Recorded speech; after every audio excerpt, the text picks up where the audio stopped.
Good morning. క్రీస్తునందు ప్రియులారా, మనము కొన్నిసార్లు దేవుని మందిరాన్ని నిర్లక్ష్యం చేస్తూ ఉంటాము.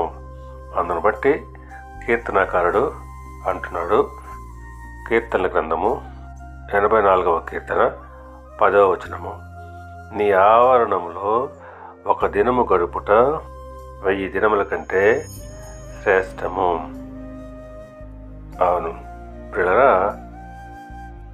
ఆయన మందిర ఆవరణంలో మనము ఒక దినము గడుపుట 1000 దినాల కంటే కూడా ఎంతో శ్రేష్టమైనది. మనము అనవసరముగా అట్టి ధన్యతను కోల్పోకూడదు. ఆయన మందిరములో నివసించేవారు ధన్యులు.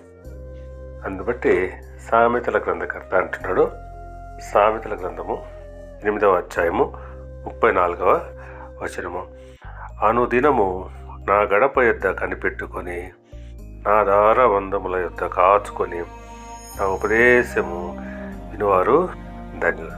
అవును, నిజం.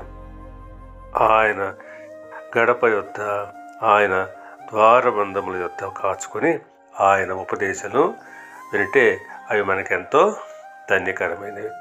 కాబట్టి ప్రియులారా, మనము అనునిత్యము కూడా ఏదో ఒక విధంగా దేవుని ఉపదేశాలు వినడము మనకెంతో ధన్యకరము.